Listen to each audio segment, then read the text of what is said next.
যাদের স্বপ্ন অনেক বড়, যারা জীবনে অনেক বড়, বড় স্বপ্ন দেখেন, সে সকল স্বপ্নবাজদের জন্য আজকে আমি ২ টা পরামর্শ দেব। তাই আশা করি সকলে না টেনে ১ম থেকে শেষ পর্যন্ত সম্পূর্ণ ভিডিওটা দেখবেন। ১ নাম্বার যে পরামর্শটা আমি দেব সেটা হলো প্রচুর বই পড়া।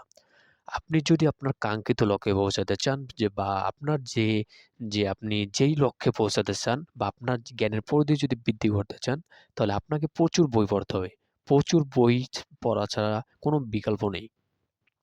আমরা জানি যে জাতি যত বেশি জ্ঞানী সে জাতি তত বেশি উন্নতি। আপনি যত বেশি বই পড়বেন তত বেশি আপনি জ্ঞানী হবেন। অন্ধকার রাতে যেমন আলো ছাড়া চলাফেরা করা যায় না, তেমনি বই ছাড়া বা জ্ঞান ছাড়া একজন ব্যক্তি কখনোই সে তার কাঙ্ক্ষিত লক্ষ্যে পৌঁছাতে পারবে না। তাই আপনারা যারা বই পড়তে অভ্যস্ত না, তারা অতি দ্রুত বই পড়ার অভ্যাস গড়ে তুলুন। একজন লেখক যখন একটা বই লেখে, সে মিনিমাম ১ বছর থেকে মেক্সিমাম ১ জন সময় লাগিয়ে লেখে। এখন চিন্তা করেন আপনার যদি ধরি যে সে একটা বই লেখে ১ বছর সময় ধরে, তাহলে তার ভিতরে কি পরিমাণ তথ্য থাকতে পারে? আমরা যেকোনো যদি আমরা খেয়াল করি যে আমরা সামান্য ২-৫ ঘন্টা একটা বই পড়ে কিন্তু আমরা সেই তথ্যগুলো সহজে আয়ত্ত করতে পারছি। আর একজন লেখক কিন্তু সে ১ বছর থেকে ১ জনও সময় লাগিয়ে দেয়।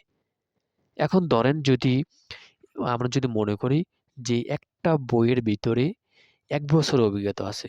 তাহলে আপনি যদি ১০০ টা বই পড়েন, তাহলে আপনার ভিতরে কিন্তু ১০০ বছরের অভিজ্ঞতা সঞ্চয় হবে।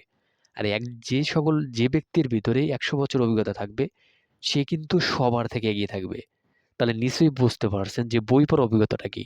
তাছাড়া যদি আমরা বলি যে আপনি যখন বই পড়বেন তখন আপনার ভিতরে বিভিন্ন ধরনের জ্ঞান আপনার ভিতরে সঞ্চয় থাকবে। আপনি যদি কোনো সমস্যায় পড়েন সেটা কিভাবে মোকাবিলা করতে হবে সেটা সম্পর্কে আপনি জানতে পারবেন। আবার আপনার কেরিয়ার রিলেটেড যে আপনি কোন লক্ষ্যে পৌঁছাতে চান বা আপনার যে কাঙ্ক্ষিত যে লক্ষ্যটা সেটাকে সেখানে পৌঁছাতে হলে যে আপনার কি করতে হবে সেটাও কিন্তু আপনি জানতে পারবেন। বা কেউ যদি আপনার উপর অন্যায় অবিচার করে সেটা কিভাবে মোকাবেলা করতে হবে। মানে আমরা যদি সাধারণভাবে বলি যে আপনার জীবনের যাবতীয় যত সমস্যা বা যত কিছু আপনার যে লক্ষ্য সবগুলো কিন্তু আপনি বই পড়ে জানতে পারবেন। তাহলে আপনারা বুঝতে পারছেন যে বই পড়ার ইটা কি? এটার প্রফিটটা কি? বা বই পড়লে আপনি কিভাবে উপকৃত হবেন? এখন জীবনে যদি আমরা খেয়াল করি যে জীবনে বই হচ্ছে আপনার একমাত্র বিশ্বস্ত বন্ধু। যেটা আপনার জীবনের প্রতিটি স্তরে আপনাকে পরামর্শ দেবে, আপনাকে চিন্তা করতে শিখাবে, আপনাকে ধৈর্য ধরতে শিখাবে, আপনাকে অভিজ্ঞতা শিখাবে। আর পৃথিবীর মধ্যে এমন নিঃস্বার্থ বন্ধু বই ছাড়া কেউ পাবেন না। আপনি যদি বিশ্বাস না করেন তাহলে আপনাদের আশেপাশের যারা আছে তাদের খেয়াল দেখতে পারেন। আপনি যার সাথে প্রেম করেন, যার সাথে আপনি রিলেশন করেন, সেই প্রেমিকা হয়তো আপনাকে ছেড়ে চলে যেতে পারে। সেটা যেকোনো বিষয় মনোমালিন্য হলে বা যেকোনো আ যদি স্বার্থে আঘাত লাগে বা যেকোনো ক্ষেত্রেই সে চলে যেতে পারে। কিন্তু আপনি যদি বই পড়েন, ওই বইয়ের থেকে যে আপনি জ্ঞানটা আহরণ করবেন বা সঞ্চয় করবেন, সেটা কিন্তু আপনার ভিতরে থাকবে। যেটা আপনাকে সকল প্রকার ফ্যা হতাশা থেকে, ডিপ্রেশন থেকে আপনাকে মুক্ত রাখবে। যেটা আপনাকে নতুন করে বাঁচতে শিখাবে। যেটা আপনাকে আপনার যে কাঙ্ক্ষিত লক্ষ্য, সেখানে পৌঁছাতে সাহায্য করবে। যে আপনি যদি এটা বিশ্বাস না করেন, তাহলে আপনি আপনাদের চারপাশে যারা বই পড়ুয়া, যারা প্রচুর বই পড়ে, তাদেরকে আপনি জিজ্ঞেস করে দেখতে পারেন। তারাও সেম একই কথা বলবে। ২ নম্বর আমি যে পরামর্শটা দেব সেটা হলো প্রেম ভালোবাসা। বর্তমানে স্টুডেন্টের ভিতরে একটা টেনডেন্সি চলে যে তারা পড়াশোনার পাশাপাশি প্রেম নামক যে পার্ট টাইম বা ফুল টাইম যে জবটা আছে এটা হাতে নেয়। এখন তারা কিন্তু জানে না যে আমি যে, এই যে প্রেম নামক রিলেশনশিপ এ জড়িয়ে যাইতেছি এটা কিন্তু আমার কেরিয়ার রিলেটেড যে বিষয়গুলা বা আমার যে কাঙ্ক্ষিত লক্ষ্য সেটা কিন্তু ধ্বংস করে দেবে। আর আমি দেখছি আমার জানা মতে যতজন ছাত্র-ছাত্রী বা যারা স্টুডেন্ট আছে যারা ছাত্র জীবনে প্রেম করেছে, তারা অধিকাংশই তাদের যে স্বাভাবিক যে জীবনটা সেটার থেকে কিন্তু অনেক দূরে চলে গেছে। যখন আপনি রিলেশন থাকবেন, তখন কিন্তু আপনার শুধু মাথায় ওই রিলেশন নিয়ে থাকবে। আপনার গার্লফ্রেন্ড কিভাবে আপনার গার্লফ্রেন্ড যাতে করে আপনার প্রতি অসন্তুষ্ট না হয়, তাকে কিভাবে খুশি করা যায়, সারাক্ষণ আপনি ওইটা নিয়ে থাকবেন। আবার তার সাথে কথা বললে ওইটা শুধু আপনার মনে ভাসবে। কিন্তু আপনার যে কাঙ্ক্ষিত লক্ষ্য সেটা কিন্তু আপনি ফোকাস করতে পারবেন না। আপনি যদি প্রেম করে থাকেন বা যারা প্রেম না করছে তারা তো নাই করে। আর যারা প্রেম করতেছেন তারা কিন্তু সেটা বুঝতে পারছেন। এখন আপনার ভিতরে যদি এই প্রেম নামক রিলেশনশিপটা থাকে, আপনি যদি এই ছাত্র জীবনে যে পড়াশোনা বাদ দিয়ে শুধু এর পেছনে লেগে থাকেন, তাহলে কিন্তু আপনার কেরিয়ার আর কেরিয়ার থাকবে না। সেটা যেমন একটা জিনিস চিন্তা করেন, একটা কাজ হাতের থেকে যদি পড়ে যায়, সেটা নামায় পড়া মানে কি? যে সেটা কেউ বলতে পারবে না যে সেটা অক্ষত থাকবে। সেটা পাকার উপরে যদি পড়ে সাথে সেটা চুরমার হয়ে যাবে।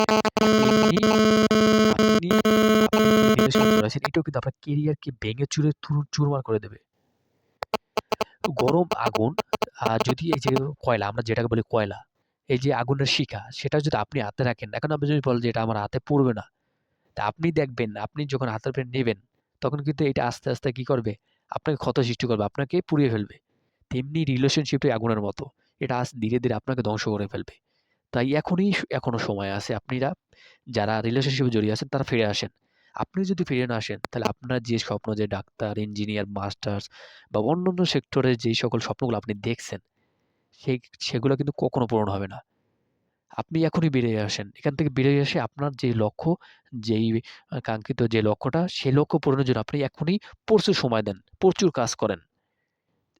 তাহলেই দেখবেন একসময় সেই স্বপ্নই বা সেই কাজ করাই আপনাকে কাঙ্ক্ষিত আপনার যে লক্ষ্য সেখানে পৌঁছে দেবে।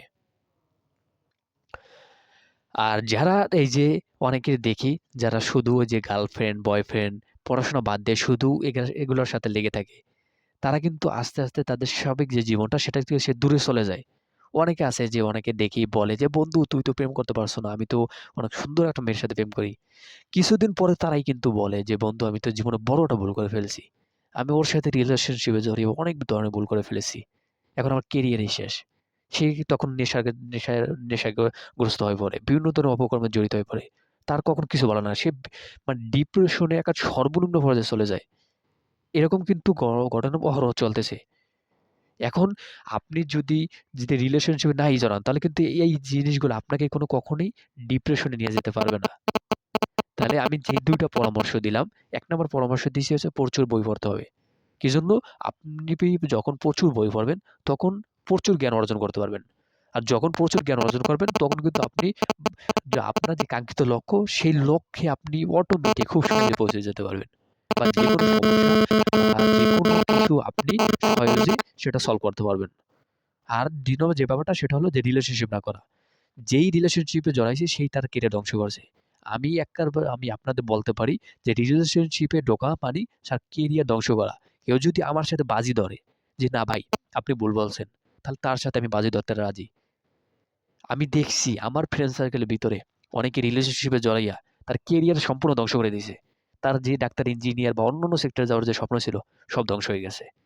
সেটা আপনারাও কিন্তু চারদিকে তাকালে দেখতে পারবেন। তাই আশা করি আপনারা বুঝতে পারছেন। এখন থেকে আমি যে ২ টা পরামর্শ দিছি, এখন থেকে মেনে চলুন।